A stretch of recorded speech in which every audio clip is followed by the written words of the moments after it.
Have you ever felt that sudden, overwhelming wave of fear, what we call a panic attack?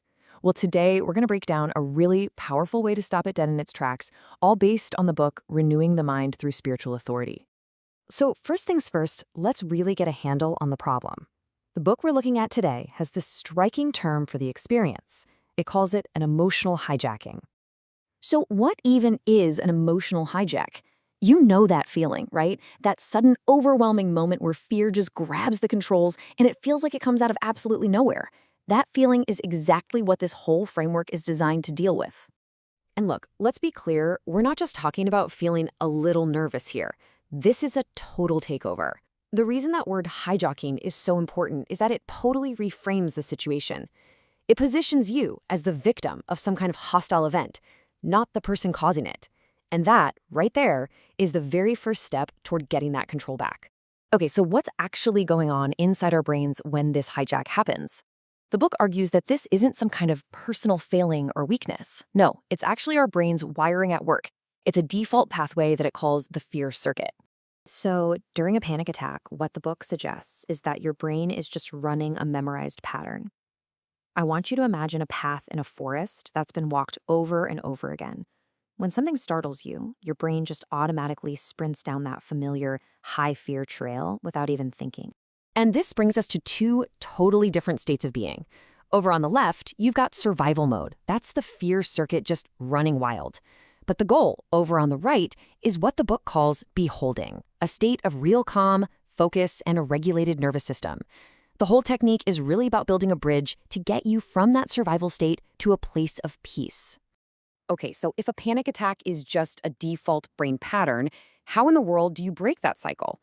Well, the book's solution is actually pretty simple in concept, but it's incredibly powerful in practice. You have to actively, consciously interrupt it. All right, here's the three-step process. Step one, you have to recognize it. You name what's happening. Okay, the fear circuit is active.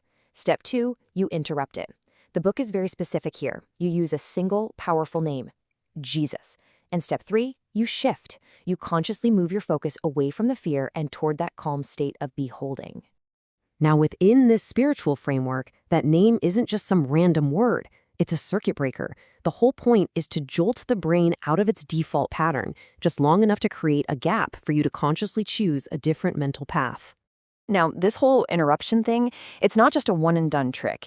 It's really the first step in a much larger practice that the book calls claiming mental authority, where you actively choose how you're going to respond to your own thoughts.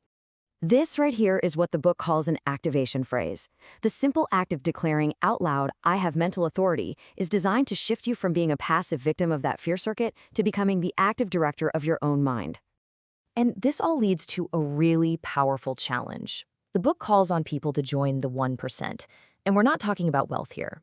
We're talking about being part of a minority who actively trains their mind and takes full responsibility for their thought patterns. And let's be real, this isn't framed as some casual hobby. It's presented as a disciplined path, a real commitment to becoming part of that small group, that 1% who are truly dedicated to mastering their inner world through this kind of spiritual training. So where does all this training actually lead? Well, the ultimate goal here is a complete and total transformation of your inner world, from a chaotic battlefield into a peaceful garden. But to even get there, you have to start by believing this. You are not broken. You are not behind. And you are not failing. The book completely reframes the issue. You are simply unrenewed. And you know what the good news is? That's a state that can absolutely be changed. And honestly, that's the whole core message right there. This kind of renewal, it isn't automatic. It is a choice. The power to transform these mental patterns, it all begins with the decision to actively engage and to do the work. This quote just perfectly captures the entire journey. Let's face it, the mind can often feel like a battlefield. But the promise here is that through this spiritual renewal and by taking authority, it can be cultivated into a garden.